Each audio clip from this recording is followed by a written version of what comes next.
Muy buenos días, mi nombre es Gonzalo Bravo. El título de mi ponencia es El contrato psicológico de las organizaciones deportivas y esto es parte del módulo 9 en el área de la Dirección de Recursos Humanos, del máster en Dirección Técnica de Actividades e Instalaciones Deportivas. El objetivo de mi ponencia apunta básicamente a desarrollar tres temas. Uno es interiorizarnos y conocer qué es el contrato psicológico, cómo opera al interior de las organizaciones deportivas. Mucho de lo que voy a hablar en realidad es a través de la investigación que se conoce de organizaciones no deportivas, pero vamos a hacer algunos acercamientos a cómo el tema del contrato psicológico se da en las organizaciones deportivas. Cuatro aspectos dentro de este primer punto. Uno es, vamos a hacer una descripción del constructo. Dos, voy a hacer una breve evolución histórica, una descripción histórica del estudio, de cómo ha avanzado el estudio del contrato psicológico, cuáles han sido sus aplicaciones. Voy a desarrollar cuáles son las dimensiones del contrato psicológico y cuáles son los efectos que éste crea cuando se transgrede o existe un incumplimiento del contrato. Un segundo punto dentro de la ponencia es presentar algunos estudios empíricos en el área de las organizaciones deportivas, específicamente acerca de el efecto del cumplimiento o incumplimiento en una muestra que realizamos con un grupo de colegas en el ámbito del deporte universitario en Estados Unidos y también en otros países en las relaciones entre los administradores deportivos y los entrenadores. Y fundamentalmente, un poco ya es más práctico, es poder entregar algunas indicaciones prácticas para saber de qué forma se puede manejar, de qué forma se puede realizar un manejo del contrato psicológico para una gestión efectiva. La primera pregunta, por lo tanto, es ¿qué es el contrato psicológico? Y la definición que se ve en la pantalla son aquellos acuerdos recíprocos no reflejados en el contrato formal de trabajo entre las partes de la organización, entiéndase empleadores y trabajadores, a cambio de retribuciones e incentivos materiales y no materiales. Y aquí se desprenden básicamente cuatro ideas. Una, que son acciones o comportamientos que van más allá de lo que especifica el contrato formal de trabajo. Por lo tanto, el contrato psicológico no está escrito. Segundo, son acuerdos subentendidos, son entendimientos implícitos. Tercero, se espera algo en retribución. Y cuarto, y esto es muy importante, es bidireccional. Bidireccional se entiende de que existe y se da tanto de el trabajador con su jefatura como desde la organización a los trabajadores. Ahora, es importante destacar que la mayor parte de lo que se ha investigado en esta área se ha focalizado a entender un poco el contrato psicológico desde la perspectiva de los trabajadores con la organización, específicamente con la jefatura. Pero es importante entender de que existe también un contrato psicológico desde la perspectiva de la jefatura o la organización con los trabajadores. ¿Cuál es la importancia del contrato psicológico en el área de los recursos humanos? Un primer aspecto muy general es que los recursos humanos son el eje central de las organizaciones, son lo que permiten activar y manejar los otros recursos, ya sean estos materiales, económicos u organizacionales.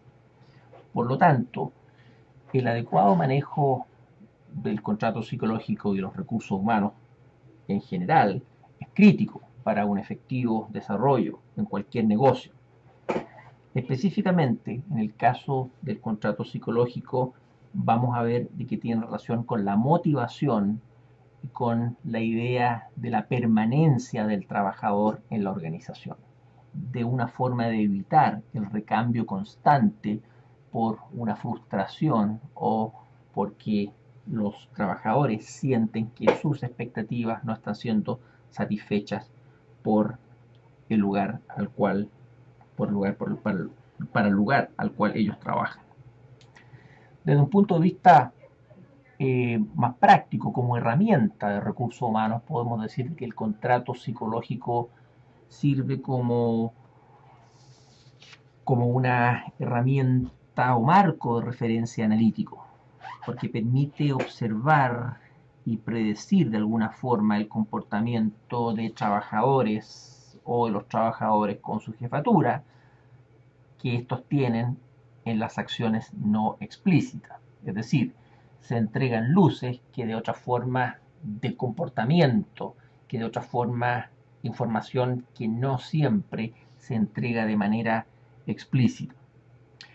Esto es de suma importancia, mirado desde el punto de vista de la empresa, como ya decíamos, desde el punto de vista de la retención del recurso humano. Es sumamente importante cuando existen periodos de gran inestabilidad laboral, cuando la economía del país no está funcionando, cuando existe una inestabilidad de la industria específica, cuando los puestos de trabajo se reducen de tiempo completo a tiempo parcial y cuando los sindicatos están perdiendo poder, lo cual afecta este paraguas de seguridad que tienen los trabajadores, y esto crea que las relaciones entre los trabajadores y la empresa se acentúen esta tensión propia que existe en las relaciones laborales. Es decir, la confianza se distancia, el compromiso se aleja, el hecho de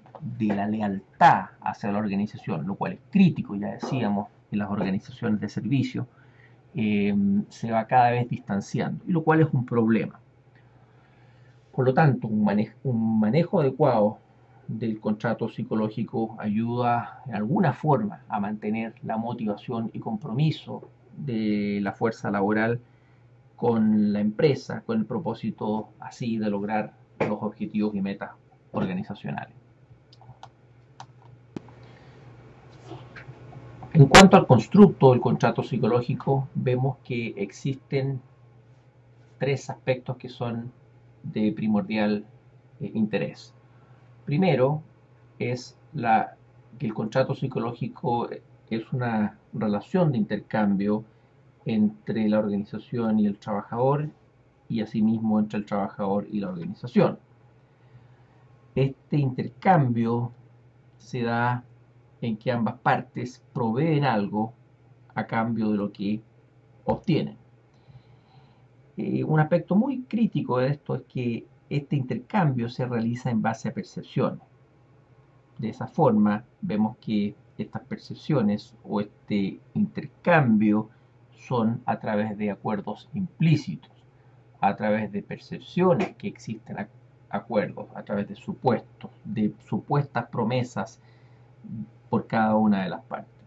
Por lo tanto, el contrato psicológico es subjetivo y al mismo tiempo es idiosincrático.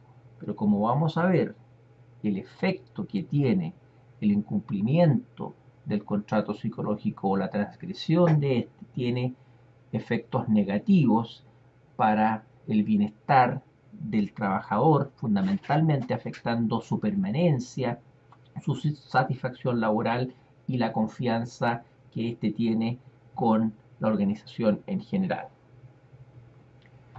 La evolución histórica del constructo data de no más allá de 50 años. Y un aspecto importante acá, los expertos atribuyen de que el contrato psicológico se desprende de la teoría de intercambio social propuesta por Blau. Esta teoría propone que las relaciones contractuales están determinadas fundamentalmente por un interés de tipo económico, pero asimismo están influidas por aquellos aspectos sociales y emocionales propios de la relación que se establece entre las partes. Existen dos etapas bastante claras en el avance de qué es lo que se sabe del contrato psicológico. La primera etapa, que va desde fines de los años 50 hasta inicio de los años 80, es aquella etapa en que se avanza de manera teórica en cuanto a establecer qué es el constructo del contrato psicológico. Y la segunda etapa es una etapa más de aplicación, que se inicia en los años, a principios de los años 90. En el caso de la investigación aplicada a las organizaciones deportivas, el contrato psicológico aplicado a las organizaciones deportivas, vemos que es un área relativamente nueva, encontrándonos de que desde el año 2000 a la fecha no existen más de 10 estudios empíricos en este aspecto.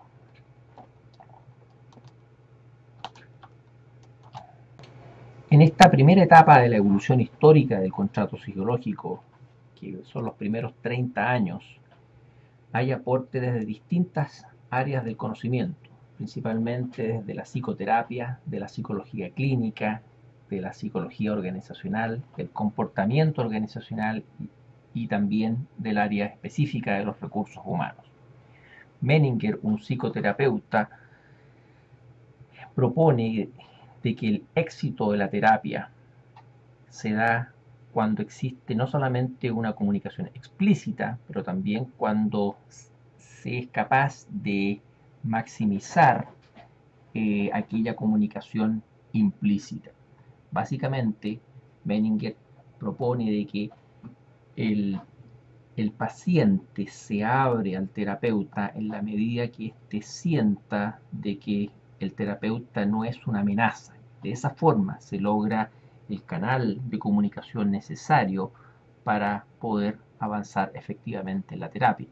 Esto está propuesto o está basado en el modelo de incentivos y contribuciones propuesto por Simons and March, que dice de que se da en la medida en que se recibe.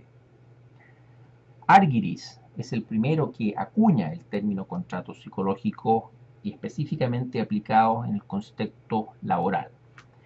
Argyris se concentra fundamentalmente en el aspecto positivo que genera esta relación o este intercambio implícito entre trabajador y organización, y no en la transgresión.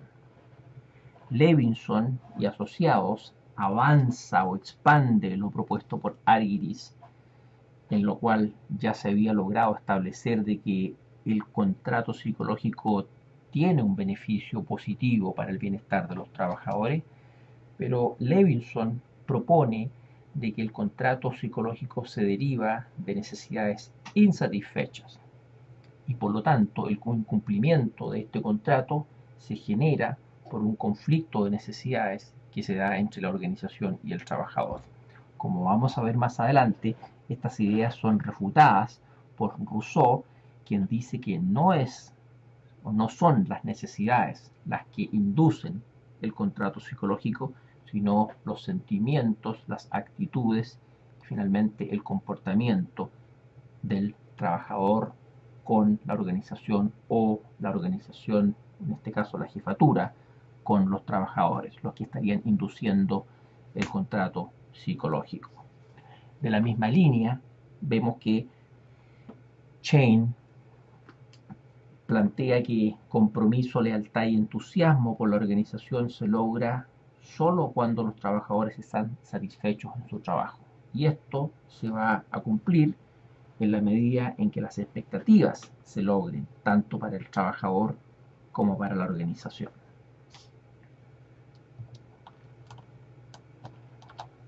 La segunda etapa de la evolución histórica del constructo del contrato psicológico se inicia básicamente a principios de la década de los 90, pero el punto de partida se atribuye a la publicación del estudio Contrato implícito y psicológico de las organizaciones de Denis Rousseau, la más connotada, experto en el tema del contrato psicológico, reconocido por muchos estudiosos. Rousseau hace varios avances, ya que logra establecer nuevas facetas del contrato psicológico, pero al mismo tiempo rechaza algunas ideas propuestas anteriormente.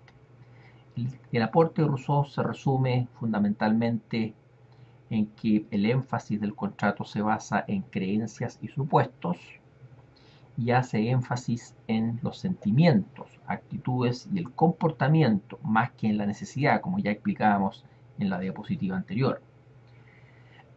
El contrato psicológico, si bien es algo que se crea en la mente del trabajador, en la mente del individuo, también se da a través de mensajes subliminales que existen en la relación entre el trabajador y la organización, por lo tanto a través de acciones que en alguna forma son observables. Y finalmente Rousseau establece de que la transgresión es el mecanismo por el cual se explica el contrato psicológico, y más importante aún es de qué forma esta transgresión afecta el comportamiento del individuo en la organización. Y asimismo, finalmente, destaca la importancia de esta noción de reciprocidad en el intercambio entre la empresa y el trabajador, lo cual, como vemos, se explica en esta lámina. La organización ofrece un sueldo, ofrece entrenamiento, ofrece respeto, ofrece avance profesional, ofrece promoción, y el trabajador, por su parte, ofrece esfuerzo, habilidades y competencia, flexibilidad, creatividad, lealtad y compromiso. Dentro de las dimensiones del contrato psicológico, básicamente se establecen dos grandes áreas. Una que se llama el contrato transaccional y la otra el contrato relacional. Dentro del contrato transaccional vemos que este es de índole tangible, es decir, el efecto del contrato tiene que ver con algo como la remuneración o la promoción. El contrato transaccional, a su vez, se asemeja en alguna forma a lo que se estipula en un contrato de tipo formal. Este contrato transaccional concierne, como ya decíamos, a aspectos tangibles y a transacciones que tienen esencialmente un valor de tipo económico. Y estas transacciones se desarrollan en el corto plazo, en un tiempo determinado. Ejemplos del contrato transaccional son: solo trabajo las horas que dice mi contrato, mi compromiso con esta organización se define por mi contrato, este trabajo para mí es solo un medio para obtener un sueldo. Es decir, si el trabajador tiene esta perspectiva hacia la organización, podemos inferir de que la relación que existe entre el trabajador y la organización es una relación de tipo fundamentalmente transaccional. Una segunda dimensión, o la segunda parte del contrato psicológico, es el contrato relacional. Y a su vez, es diferente al contrato transaccional, puesto que es de índole intangible. Es amplio y subjetivo, involucra intercambios de índole personal, socioemocional y valórico, y se caracteriza por la confianza y buena fe que ambas partes ponen en juego. Involucra transacciones de largo plazo, compromiso, por ejemplo, el compromiso para lograr la seguridad laboral. Ejemplos de esto serían: me siento parte de esta organización, trabajar en la organización es parte de una familia, y si trabajo con empeño tengo posibilidades de ser promovido. Así como vemos, el contrato relacional tiene que ver con la parte emocional del individuo, qué tanto el individuo se siente parte de la organización, y el contrato transaccional tiene que ver con lo que el individuo puede obtener de la organización. Asimismo, existen otras dimensiones del contrato. No obstante, estas dimensiones se dice que en alguna medida son parte de lo que implica el contrato transaccional y el contrato relacional. Estas otras dimensiones se refieren al entrenamiento, por ejemplo, la oportunidad de acceder a entrenamiento profesional, el área de los recursos, y estamos hablando aquí de recursos específicos para avanzar en el trabajo, no son recursos que van necesariamente al individuo. En este caso, por ejemplo, si los entrenadores tienen los elementos que necesitan para desarrollar el deporte al cual se desempeñan, o los ordenadores para los administradores, etc. Aspectos relacionados al trabajo, que también ha sido también identificado como una dimensión del contrato psicológico, se refiere a aquellos aspectos específicos que le permiten al individuo avanzar profesionalmente en la organización. Cosas como, por ejemplo, la oportunidad de participar en la toma de decisiones, o de ser consultado, o de avanzar, como ya decíamos, profesionalmente. Estos son básicamente las dimensiones que componen el contrato psicológico.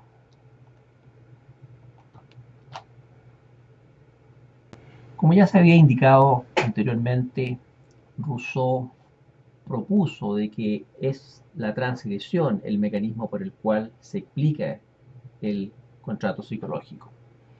Y el incumplimiento y transgresión tiene consecuencias negativas, tanto para la organización como para los trabajadores. Aquí los estudiosos hacen una diferencia importante entre lo que es incumplimiento y lo que es la transgresión. El incumplimiento es aquella comparación cognitiva, es lo que el empleador percibe como que la organización ha fallado en cumplir en base a sus expectativas, o viceversa.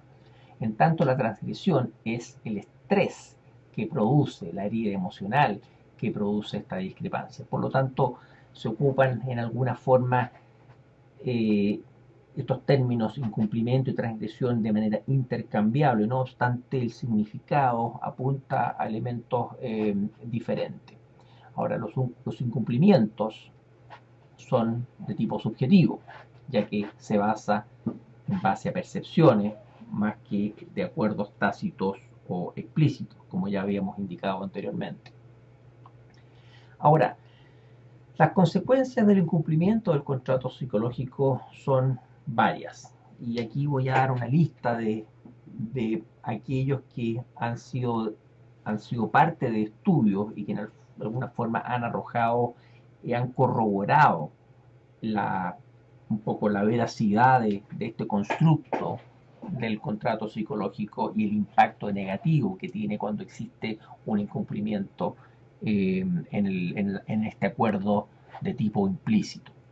Dentro de estas consecuencias se destaca la baja del sentido de pertenencia. Eso ya lo habíamos dicho en alguna forma. El empleado se siente que no pertenece, no es parte de la organización. Disminuye el nivel de confianza de la organización. Ya no se cree en lo que se dice, no se cree no solamente en los objetivos que la organización busca, pero ya no se cree básicamente en lo que la organización puede ofrecerle al empleado. Por lo tanto, aumentan las actitudes cínicas. Se dice que se hace, pero en realidad no se hace. Se dice que se está comprometido, pero no se está comprometido. Aumenta también el sentido de renuncia. El individuo tiene su mente puesta no en la organización, no en el trabajo, no en los objetivos de lo que está hoy, sino que en la primera oportunidad que se presente para cambiarme de trabajo, bueno, esa oportunidad se va a tomar muy en cuenta.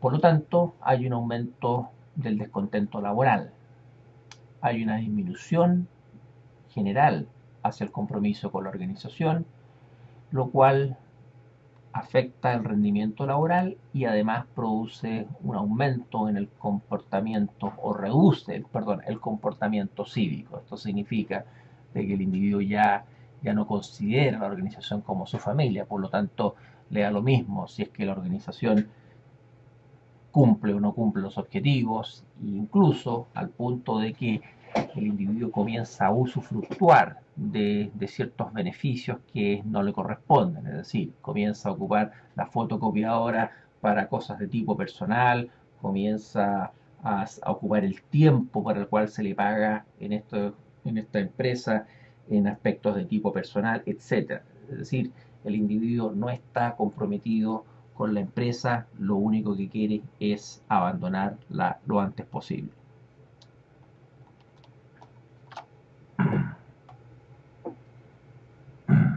Como ya se decían al inicio de la ponencia, un segundo gran objetivo de esta presentación es mostrar qué se sabe acerca del contrato psicológico en el contexto de las organizaciones deportivas. Y aquí nos encontramos con que hay muy pocos estudios que han investigado el efecto del contrato psicológico en el ámbito del deporte. Los estudios que se han publicado básicamente incluyen relaciones en tres ámbitos.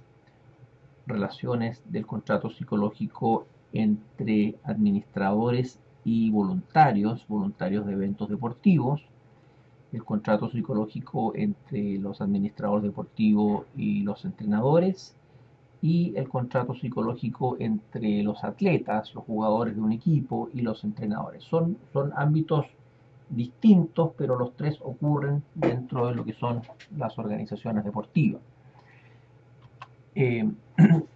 Específicamente me ha tocado participar en lo que es el ámbito de investigar el contrato psicológico en los administradores deportivos y entrenadores. Y aquí voy a referirme un poco a dos estudios que hemos realizado con algunos colegas.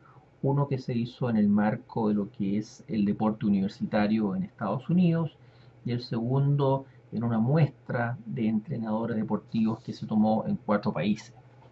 En la parte inferior de la diapositiva acá se puede ver un poco las características de la muestra, y esto es importante puesto que es importante entender las limitaciones, ¿cierto?, o aquellos aspectos que inciden en alguna forma en el contrato psicológico propiamente tal.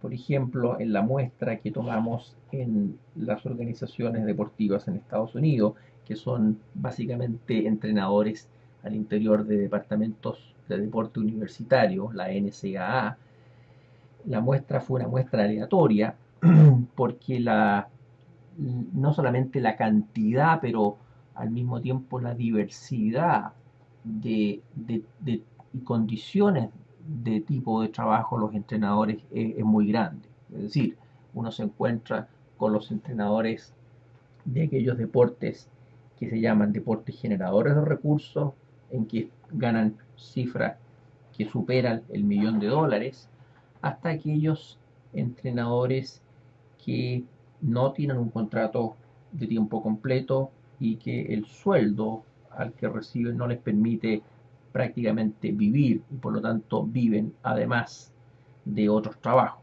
Por lo tanto, esta diferencia importante en las condiciones laborales, en las condiciones de los entrenadores, también son aspectos que hay que tomar en cuenta cuando uno evalúa el efecto que tiene el contrato psicológico en la organización. La muestra que tomamos en los 4 países fue a través de un muestreo no aleatorio en entrenadores que se desempeñan en distintos tipos de organismos deportivos. La mayoría son clubes, pero tienen funciones, estos entrenadores tenían funciones de carácter distintas. Por ejemplo, en el caso de Japón, el 50% de la muestra son entrenadores que trabajan en clubes de natación. En el caso de Taiwán, más del 70% eran entrenadores que trabajaban tanto en la escuela secundaria como en la universidad. En el caso de Venezuela, eran empleados del Estado, casi el 50%. Y en el caso de Rusia, eran entrenadores que se desempeñaban en clubes privados en la mayor parte. Otro aspecto importante en la descripción de la muestra es si estos entrenadores se encuentran trabajando a tiempo completo, a tiempo parcial, como ya decíamos. En la medida en que este representa el trabajo más importante, se puede inferir de que hay mayor compromiso. En el caso de Rusia, vemos que el 100% de la muestra de los entrenadores que tomamos son entrenadores que están contratados a tiempo completo. No así el caso de Japón, que solamente un 50% de ellos estaban contratados a tiempo completo. Y en el caso de la muestra de Estados Unidos, la mayor parte de ellos, el 87.2%, se encontraban a tiempo completo. Otro aspecto importante es el de la antigüedad organizacional. Obviamente, en la medida en que el individuo tiene más años en la misma organización, también se puede inferir de que hay un mayor compromiso. Por lo tanto, esto significa de que puede haber, por una parte, mayor compromiso en cuanto al contrato psicológico, pero también puede haber una tolerancia mayor en cuanto al supuesto incumplimiento por parte de la organización con el trabajador. Es decir, son variables que son importantes de tomar en cuenta. La variable género es una variable siempre importante, no existe todavía una explicación así clara al respecto, si la diferencia de hombres o mujeres implica un efecto distinto en cuanto a la percepción del contrato psicológico. Lo importante para el caso de los estudios al cual me voy a referir es que en la mayoría de los casos, con la excepción de Japón, la mayor parte de los encuestados, aquí en este caso los entrenadores, vamos a ver, eran hombres. El modelo de análisis que aquí ocupamos es muy simple. Por un lado tenemos lo que se llaman las variables dependientes, que son aquellos círculos que están en la derecha, es decir, la satisfacción laboral, el compromiso efectivo, la falta de confianza y la intención de renuncia.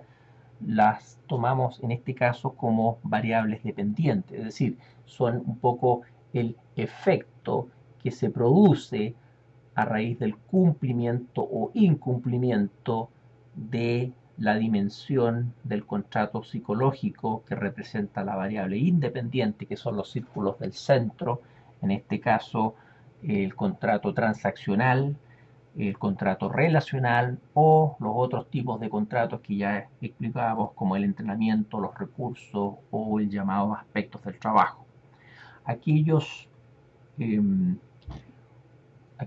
rectángulos que se encuentran en la parte izquierda de la pantalla son los aspectos de la dimensión del contrato. Por ejemplo, el salario justo, el pago competitivo y el pago por rendimiento son aspectos específicos que dicen relación con la dimensión transaccional del contrato psicológico.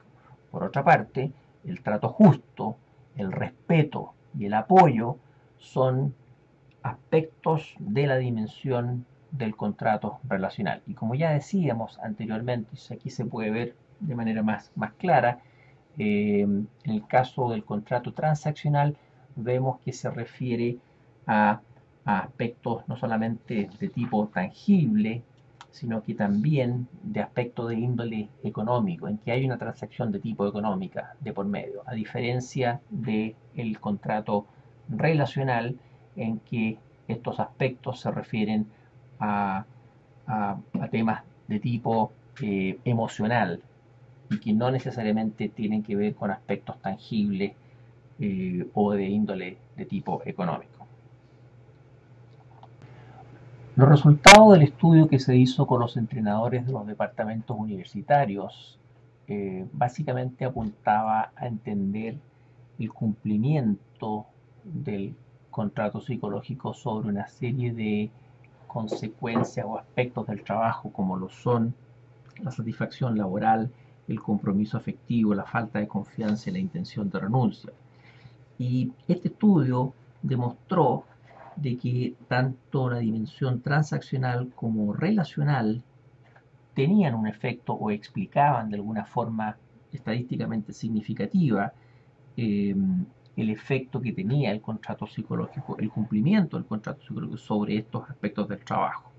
Como se ve ahí en la pantalla, en la parte inferior, en el paso 2, en los valores que están en amarillo, vemos que la dimensión transaccional tiene un efecto significativo sobre la satisfacción laboral, no así con el compromiso afectivo, la falta de confianza y la intención de renuncia. Por otra parte, vemos que la dimensión relacional sí tiene un efecto significativo en estos 4 aspectos del trabajo, en estas 4 consecuencias del trabajo. Ahora, la primera conclusión que uno puede tomar de esto es de que como ya comentábamos anteriormente, de que el contrato transaccional, la dimensión transaccional tiene que ver con aspectos relacionados, aspectos económicos, aspectos tangibles, no así la dimensión relacional. Y esto es importante, puesto de que sin tener que desembolsar recursos, muestra esto de que muchas veces la preocupación, el tomar al trabajador, en este caso, desde la perspectiva humana, también tiene un impacto importante en la satisfacción de el compromiso que tenga con la empresa. Por lo tanto, si uno le pone números a estos resultados, puede decir de que obviamente es menos costoso trabajar el contrato, el cumplimiento del contrato relacional que el cumplimiento del contrato transaccional. El siguiente estudio, que se hizo en una muestra de entrenadores de 4 países, como ya indicábamos, tenía como por objetivo ver este aspecto idiosincrático que nos referíamos anteriormente. Básicamente aquí no solamente aplicamos la dimensión transaccional y relacional, sino que también aplicamos los otros tres tipos de dimensiones que establece la literatura, como son los recursos, el entrenamiento y los aspectos del trabajo.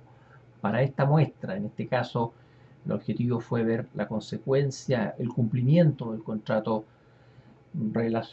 el contrato psicológico sobre la satisfacción laboral.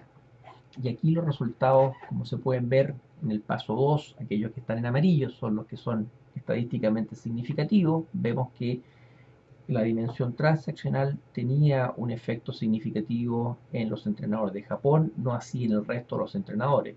La dimensión relacional explicaba en alguna forma la satisfacción laboral de los entrenadores de Taiwán, y los aspectos del trabajo y el entrenamiento explica en alguna forma la satisfacción laboral de los entrenadores de Venezuela. Esto nos demuestra de que el contrato psicológico no se percibe de manera uniforme, dependiendo de una serie de otras variables, como pueden ser en este caso las características culturales de la muestra de entrenadores. La segunda parte de este mismo estudio trataba de entender un poco el cumplimiento del contrato psicológico sobre la intención de renuncia y el mismo objetivo. Aquí vemos que la dimensión transaccional no tiene una explicación significativa, no explica la intención de renuncia en ninguno de los 4 grupos, pero sí la dimensión relacional. En este caso, como vemos, los resultados son negativos. Esto quiere decir de que en la medida en que se cumple el contrato psicológico relacional, vemos que disminuye la intención de renuncia, por eso que el resultado es negativo. En el caso de los recursos, también vemos que en la medida que se aportan más recursos para el trabajo, en el caso de la muestra de Rusia y Japón, vemos que también disminuye la intención de renuncia. En el caso de los aspectos del trabajo, la dimensión de los aspectos del trabajo, vemos que tiene un efecto significativo para la muestra de Taiwán y Japón.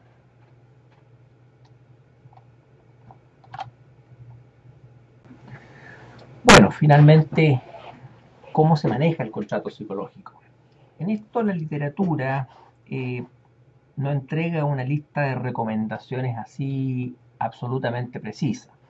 La investigación en cuanto a lo que funciona y a lo que no funciona todavía es bastante preliminar y por lo tanto no existen conclusiones, diríamos, certeras acerca de que esto necesariamente debe ser así. Pero básicamente, desde el punto de vista de la organización, cómo manejar el contrato psicológico, lo que se recomienda es que el énfasis tiene que hacerse tanto en el contenido como preocuparse acerca de un posible incumplimiento. En el caso del contenido es manejar muy bien la comunicación, saber qué se insinúa, en el fondo qué tipo de promesas se estarían diciendo y saber obviamente manejar el contenido en caso de que existan cambios al interior de la organización. En el caso del incumplimiento, la idea aquí es hacer un monitoreo de que ambas partes mantengan estos acuerdos implícitos. Fundamentalmente la empresa tiene que hacerse un análisis al interior, la jefatura, de que si es que han habido ciertas insinuaciones, ciertos acuerdos implícitos, que esos acuerdos se vayan cumpliendo de alguna forma. Y también estar preparado en caso de que exista un incumplimiento por parte, en este caso, del trabajador o también así por parte de la organización. Ahora, en cuanto a explicitar acuerdos implícitos, este es un punto que genera algunas controversias, porque se dice que tiene ventajas y desventajas. Dentro de las ventajas es que explicitar lo que es implícito permite sincerar la comunicación y saber dónde se estarían produciendo los conflictos. Pero por otro lado, también esto significa reducir la relación laboral a básicamente lo que es el contrato formal. Y eso es imposible. Eso le resta potencial por parte de todo lo que el individuo y el trabajador le da a la empresa. Si uno hace un análisis de no solamente cuánto tiempo le dedica al trabajo, sino que también cuánto esfuerzo, uno va a darse cuenta realmente de que mucho de esos esfuerzos y de ese tiempo no está estipulado en el contrato formal. Por lo tanto, esto significa una pérdida desde el punto de vista de la organización. El contrato psicológico permite maximizar ese potencial que el individuo va a entregar a la organización. Ahora, desde el punto de vista del trabajador, una de las recomendaciones que se hace es que, sobre todo aquellos trabajadores que aportan atributos especiales, llámese por ejemplo un entrenador de alto perfil, se recomienda un poco manejar lo que se llama el contrato idiosincrático. Y esto tiene que ver con que la empresa está dispuesta a hacer algunas regalías, hacer algunas concesiones, considerándose que este es un elemento que es clave para el desarrollo de la organización. Ahora, lo que aquí se recomienda es que esta negociación idiosincrática por parte, en este caso, del trabajador con la empresa, se haga con elegancia, se haga con prudencia, porque obviamente que cualquier tipo de particularidad, cualquier tipo de regalía, no siempre está bien vista con buenos ojos por parte del resto de los trabajadores. Y eso obviamente que pone en riesgo a la organización. Por lo tanto, el trabajador tiene que negociar esto. Se recomienda que el trabajador negocie este contrato idiosincrático de manera informal, ¿no es cierto? Que se haga, ya decíamos, con bastante prudencia, pero que al mismo tiempo se deje en claro de que esto va en directo beneficio de la empresa. Es decir, estas regalías, estas particularidades, esta flexibilidad que se le da al trabajador de enfocarse en ciertos aspectos del trabajo, por ejemplo, tienen que ver con maximizar finalmente la productividad y finalmente es la empresa la que gana con esto. Otro aspecto importante, otra recomendación que se hace es de qué forma se puede interpretar el contrato psicológico a través de las emociones que se ven en los individuos. Entonces aquí Conway y Brinner proponen de que cuando uno, en este caso los supervisores, cuando pueden revisar observar las emociones, los sentimientos de los trabajadores, se puede hacer una interpretación de qué estaría sucediendo con el contrato psicológico, como explica la tabla ahí. En el caso de si hay un sentimiento de orgullo, esto podría significar de que la organización está cumpliendo cabalmente con lo prometido, o que si existe, por ejemplo, un sentimiento de enfurecimiento, esto podría significar de que la promesa finalmente no se va a cumplir. Entonces, lo que ellos recomiendan es que es muy importante para los supervisores poner atención a estas luces que transmiten una información que es clave para decir de qué forma se está dando el contrato psicológico, en este caso en esta relación trabajador y organización. Bueno, dentro de las conclusiones vemos que es importante comprender el contrato psicológico de las relaciones laborales. Como ya decíamos en un comienzo, el contrato psicológico es subjetivo, es idiosincrático, pero es real. Y quizás lo más importante es que esto tiene efectos negativos. El incumplimiento, la transgresión tiene efectos negativos, efectos que han sido estudiados, y tanto como la insatisfacción laboral o la falta de compromiso afectivo, el aumento de la desconfianza y la intención de renuncia, que son todos aspectos que inciden en la productividad de la organización.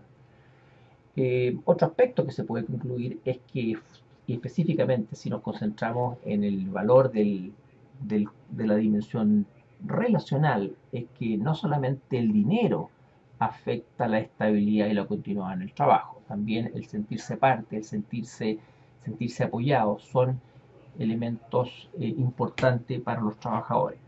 En el caso específico de los estudios que se mostraron, vemos que para el caso de los entrenadores, vemos que la excepción en este caso puede ser Estados Unidos, y que el trabajo de entrenador se le asigna un bajo estatus social. Y el entrenador está dispuesto en muchas partes del mundo a trabajar largas horas, a darle muchísimo tiempo por una remuneración que no necesariamente es la que debiera ser si se relaciona el tiempo que esta gente le dedica a este trabajo. Por lo tanto, los aspectos relacionales, los aspectos de sentirse, de darle estatus, de darle una significancia, de darle importancia a la labor del entrenador, los estudios que mostramos anteriormente de alguna forma muestran que la parte relacional es un aspecto importante específicamente para el caso de los entrenadores deportivos. Bueno, aquí están una serie de referencias bibliográficas, y finalmente quiero que, si ustedes tienen cualquier tipo de pregunta en relación a esto, ustedes pueden mandarme un correo electrónico, ahí está la dirección, y bueno, eso es, y muchas gracias por la atención.